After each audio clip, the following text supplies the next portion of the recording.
What's up everybody, Arrg the Pirate here, and today we're going to go over positioning and rotating for mid lane heroes.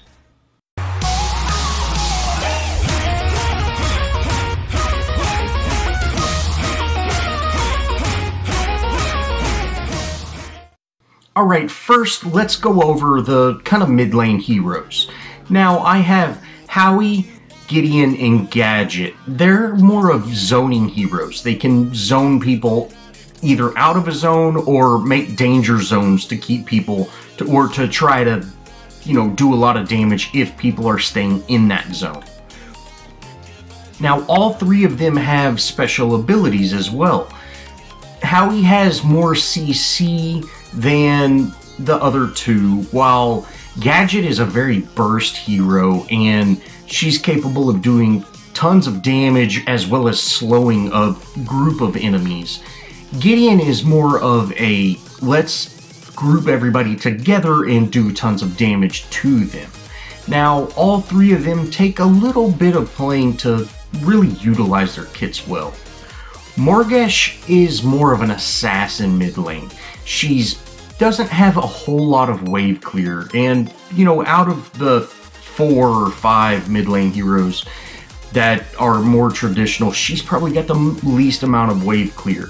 But that also allows her to rotate more and play aggressive and really get their mid laner out of lane.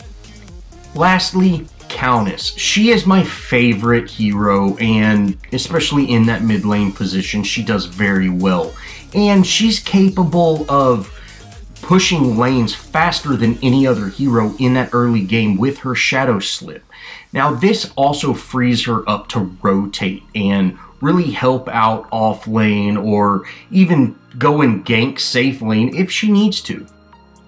Now here in mid lane, control of the river buffs is huge. So at 3 minutes when the river buffs first spawn in, you want to head over and get your river buff.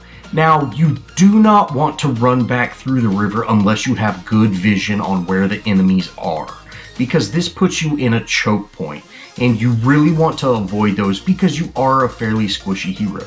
So I would recommend go ahead and down that river buff and then run out through the raptor pit back to mid lane. Now if you do have vision, of course, you can run back through that river. I also would never recommend heading to that other side river buff. That's your safe lane river buff. The reason you don't want to go this way is because there's no real safe way to get back. You either have to face the enemies, which they can attack you from that top at that fog wall, or run back through. Now, if you're playing with a decent jungler, they will try to get that river buff if they're not ganking. And if you do end up going for that river buff, that path that I just ran there is really the only safe path, and if you see, it takes so long to rotate with that rotation. Now the mid lane hero has one of the best farms in the game. You're getting last hits close to the ADC, as well as you're getting player level of the off lane hero. And with your fast ability to rotate, you can get kills fairly easy. Now, if you want to push to this tower, you need to be aware of that fog wall and that jump. The problem with those is if you face them like I'm doing now, you can't see the tower. And once you run into that tower, you don't have vision on those. And that's where the enemy's jungler hero calls his home. You don't typically see ganks coming from that off lane or your safe lane side, because you can keep vision on that when you are in that mid lane by kind of just positioning yourself to see that way while still able to damage the tower. Alright, now let's talk about that perfect positioning just like I did in the ADC guide. Now, the positioning for a caster can vary because certain casters have different ranges. For example, Gideon, sometimes he needs to be in the middle of the fight, and Morgesh has a shorter range on her mark as some of the other casters, as well as she doesn't quite throw her hive near as far as something like Gadget's Search and Destroy. But knowing this, you are really a mid-lane or a mid-range fighter, typically alongside a support other than Phase, or, you know, really just that kind of mid-range. You want to be outside of the frontliners, but closer than your ADC, typically.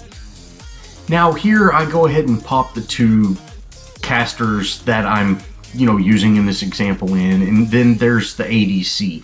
And if you see, the casters are kind of in between the front line and the ADC. But you do need to know that as a caster, you are just as weak as the ADC. You just have a means of escape, typically. Another thing is, ADC doesn't really stack anything other than their damage, you know, crit or attack speed or whatever. And as the burst caster, you have the freedom to get cards like a Teleblink or a Necro Veil or anything like that that can really help you stay alive. Now let's talk about when to rotate. Rotating is best done when your lane is pushed up to an unsafe distance. Now we get a great gank on this Morgesh. Shout out Killicam, man, that was awesome. And we then head over to our off lane. There's no reason for me to stay in that mid lane. I don't do enough damage, especially at this low level, to even really put a dent in that, and I can go help out our off lane. So I head over here. I still have my red buff, but I'm not necessarily trying to get a kill. I just want to back them off, save this tower a little bit, and then I'm going to immediately head back to my lane. Now my lane was pushed into the tower, so the tower is going to kill off all of my minions. And if you see here, the minions are already pushing back into my tower. So that super quick rotation freed up our Wukong to, you know, kind of do a little more and save that tower a little bit, and really cost me almost zero farm because I'd have had to been inside that tower, and I've got to worry about ganks from the jungler and things like that. So it was a bad situation for me to be in by going at that tower, and it was all around a great time for me to rotate. Now, I'm able to kind of stay in this lane. I am getting fairly low on mana, so I definitely want to pick up the river buffs when they come in. But I've got a siege minion, of course. Their Morgesh is going to take down our siege minion, but that lane is going to restack in mid, and I'm not really going to have to worry about too much. Well, I head over and pick up the river buff, and I see, hey, their support is low. I can get this gank. And instead of just farming my mid lane, I'm going to go ahead, get a gank. Now, I do hit 5, so I end up getting my ult, and I'm able to take her out with this red buff. And I don't really want to spend time in this lane because Wukong really strives at hitting level 5. And so I want to get out of his lane, go back to my lane, and if you see, my lane is right in the center where it needs to be. I'm not having to worry about a lane pushing back or anything like that. And that's how you want to rotate. If I was to rotate over to that lane, help him push his lane, my lane's going to end up taking tower damage. And like I said, the mid lane tower is critical. So as a burst caster, you want to poke in, do your burst, and then get out. You really strive at doing that real fast damage, so there's absolutely no reason for you to stay for 2 or 3 rotations of your kit. It's best just to, you know, throw out what damage you can. If you can get a kill, great. If you can't, you know, that's fine. You push the enemies back, head back to your lane and defend. Now this brings me to the last kind of rotation, or that sort of knowledge of the mid lane hero. Now it is really important as a mid lane hero to keep full mana, especially if you're going against someone like Bellica who can one-shot you if you're out of mana. But going back because you're out of mana is not always the right decision. You should always have someone cover your lane if your lane is going to push, or set your lane just how I did with the rotation, except instead of rotating, use that time to go back. Now if you see here, I've got purple buff and my lane is pushed up a little bit, but I do know that they're having some rotation in the off lane, and I want to head over there and assist as much as I can.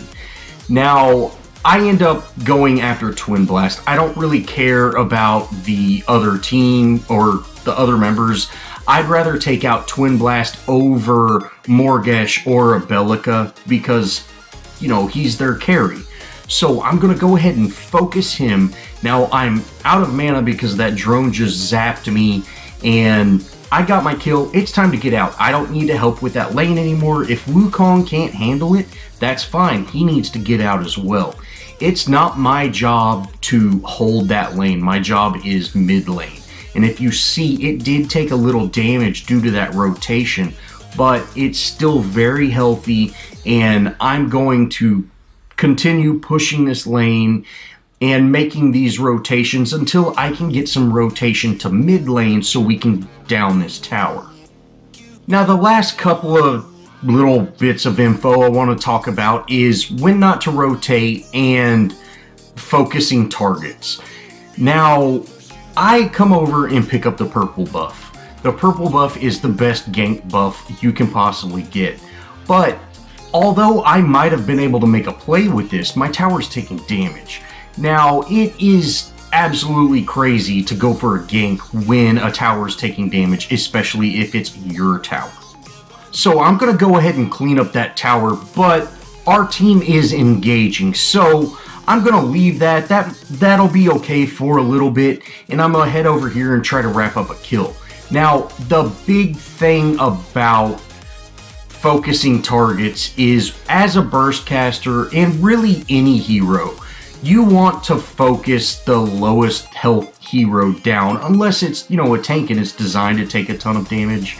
But if you saw that Grux was very low on health, I'm going to go ahead and focus him, get him down, and then I can get out or get another hero. Now everybody disengaged from that fight, and it was me by myself. So I'm going to get out. I don't want to pick a fight with people.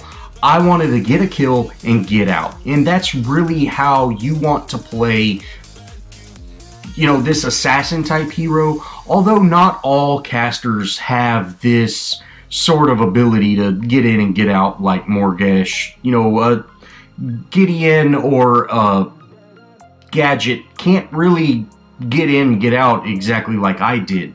But I am able to focus that target, get him down, and then leave. I don't need to stick around. I need to go back to my lane, make sure it's set well, and continue my farm. Now I'm being chased down by Greystone and Grux, and Aurora used her ult. Now I know Grux is dead, so I can go ahead and switch a target. I end up getting my Hive and Mark on Greystone. I end up stealing his ultimate. Although we couldn't down him, that's fine. If you see here, I am low on mana and I'm about half health, so I can't take just a ton of damage. I go ahead and throw a Hive out, get a little damage on really everybody, and get out. Now, Bellica almost killed me there with her ultimate, and if she would have had it at rank 3, I would have been dead. Luckily, she is playing support, so she's not building a whole lot of damage, and I end up living through that. But that is a perfect example of how a burst caster shouldn't stay in a fight. I almost died there when I really had no reason being up there without mana and at that half health. Well, that's going to wrap it up for this mid-lane position rotation guide. And if you enjoyed, show me some love, leave me a comment, think about subscribing, and let me know what hero you would like me to do for the other positions. I had one of my subs tell me, hey, I'm playing Morgesh, I want to get better with her, how do you rotate with her? And that's actually why I made this video over Morgesh. And the off-lane video is going to be, a little bit different because you have pushing off-laners and you have, more of that frontline off-laners. So that would be a video I would really enjoy someone saying, hey, I'm trying to play this hero, can you make a video over this hero? But as always, thanks for watching, and I'll see y'all in the next video.